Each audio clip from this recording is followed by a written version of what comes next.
Hello, hello. I'm Ethan. I'm going to be showing you the live demonstration of our code. I'll be honest, I've been working on this for like 4 hours trying to get it to work, so please pardon me if I'm going a little fast. We're going to start out here with the imports. Get those going. It's going to take a little sec, so I'll start explaining the time down here. This is basically a display of the current date and the current modified Julian date. That'll come into play a little more later on. So we can run that as well. Wait, oh. Here we go. There it is, current date. 12/12/2021 and the current modified Julian date. Perfect. So we're going to start with according to Alerce. We'll start out with creating the client, which goes going through Alerce, and we have the OID right here. Everything, we're creating a data frame of the objects. Now you can do one OID. This is basically creating a list. I mean, if we want, we could add another one there, and then there's multiple in here. It doesn't really matter. It's all really just change a few numbers here and there.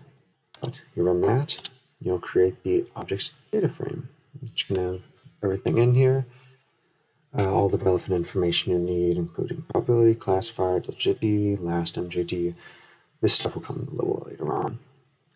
All right, so we're going to create a list of the objects, the OIDs, or object IDs. So we're going to call it OID test person, let's say. So we run it, and we run this range, which will take a sec. It's basically just calling the client again for everything we need for the light curves that we'll be creating later on. So we're going to create a new organized data frame that just queries all the objects. And the probability is the delta JD. The delta JD is the difference in time between the first detection and the last detection, and the delta T is the difference in time between the last detection and the current day. So we'll create this data frames, column names all right here, everything's all good. We'll define the columns, and data frame is created. Ooh, that's not bad. Now we begin on plotting the light curves. Do a little more imports right there, getting the colors, that's just green for G band, red for R band, respectively. All right, so up here is just defining all the logistics on the light curve. Just the error bars, the title, the axis labels, everything going on there. This part right here, which is coded or which is commented out, just will show the non-detections, but those aren't important to us, so we'll avoid them for now. And right here, this is defining all the queried information that will be going on the light curve, the detections and non-detections. And the non-detections aren't important, so it's just worrying about the detections. We will start by plotting both of the ZTF IDs in the OID test list. So run through those, and congratulations, you created your first light curve. That is a good looking light curve, if I do say so myself. And I do say so myself, that is. Yeah, it shows in the title, it shows the ZTF ID, the delta JD, delta T, and it's in terms of, it's plotted from apparent magnitude versus the modified Julian date. This blue bar that you'll see on all the light curves moving forward is the current day. Now, we begin to query Alerce for large lists. So this isn't manually typing anything, any IDs themselves. This is querying through a list of parameters that we set it.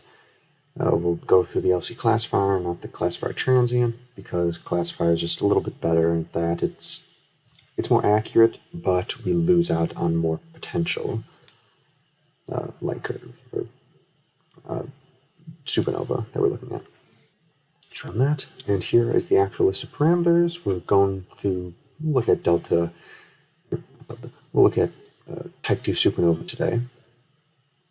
With probability of 50% or higher of being a type 2, we want a minimum of at least 10 detections, and we'll order it by last modified Julian date. That'll come more into play once we're talking a little more about the T later on. Run it. We're calling it SNII, just for continuity's sake. here we go. Here's everything on here. We have all 253 objects that have been queried. As you can see, there's the last modified join date, the delta JD, the class is giving us the classifier that's going through, and the probability. Other stuff we aren't really caring about too much in our research. Okay, so here we'll create another list, a separate one. We'll call it OIDs. And we're going through the range once again. We'll create a new data frame just for the type 2, defining everything.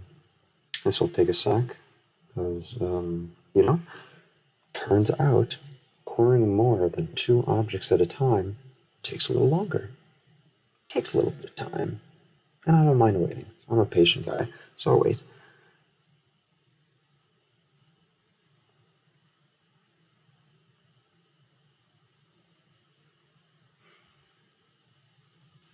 There it is. Great. Well, you got everything in here. You got object ID, probability, delta JD, delta T.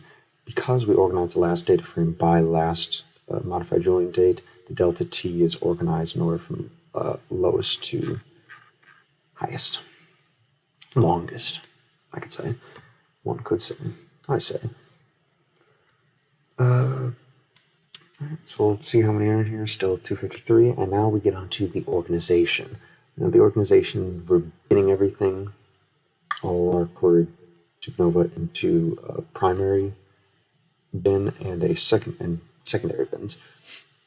The primary bins, you'll see, are the first numbers on each of these. They represent the length between, obviously, of the delta JD, the time frame that it lies in, and then the second number represents the delta T time frame. So as you can see right here, so we'll have the primary and then the 3 secondaries beneath each of them. So there's 5 primaries based on delta JG, and then 3 sub bins in each of them based on delta T. I made a neat little reference guide down here that I think is pretty good. I don't mean to toot my own horn. So we will run it. It's ran, and now we'll see how many are in this quote-unquote bag 2. There's 228, so there's 228 within delta JD of 60 and 200 days. And now we'll look at bag quote-unquote 2-1, which is delta JD of 60 to 200 days, and a delta T less than or equal to 14 days. We see 5 IDs in here. Fantastic. All right, so we're going to do the same stuff again for the light curves as before. Nothing's really changed except a few things up here, just the name of the column. Okay, so we will plot the first of which we looked at, 2-1. So we have some decent delta JD with some low delta T's. In our research, to clarify, we're looking for anomalous or very peculiar supernova light curves, or light curves in general, that, with a focus on supernova, that are having a high delta JD with a low delta T. Low delta T means that they're more likely still active, and we can view them and study them. As you can see here, these are some... That's a good looking light curve if you ask me, and you should. And I'll tell you that it's pretty good. Okay, and we move on.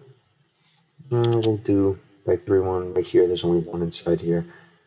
You can see there's a large gap, probably just may have dipped below the horizon or just wasn't looked at based on the consistency up here, and then large gap. Now, we move on to querying through TNS. And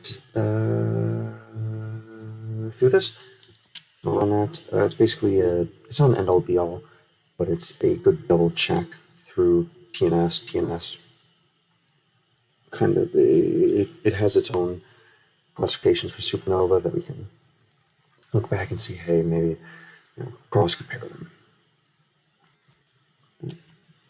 Or a few things, these have been commented recently. They're just not too important, but you can mess with them if you'd like.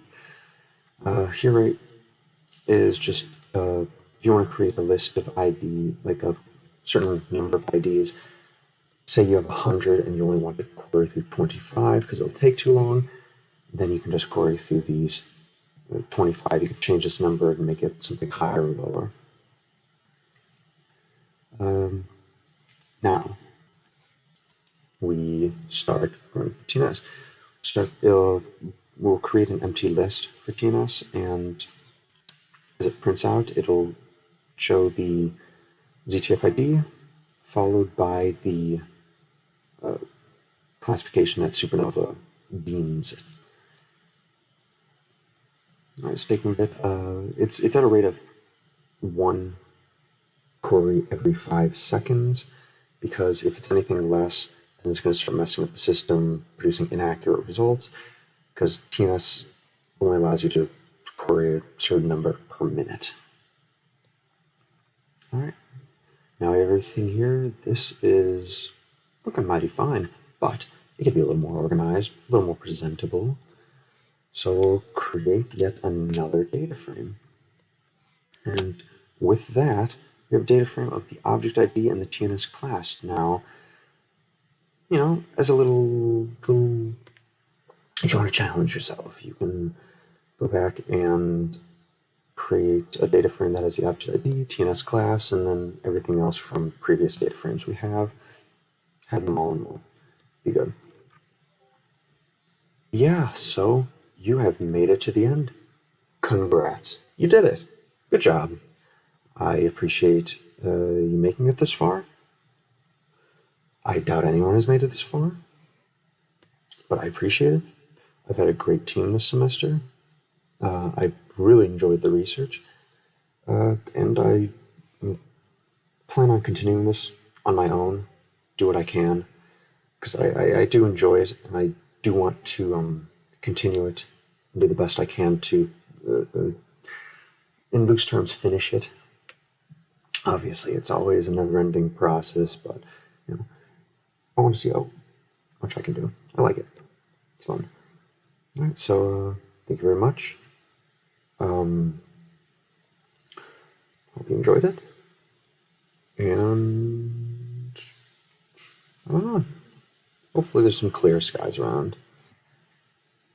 It'd be nice to go stargazing sometime. Okay. Bye-bye.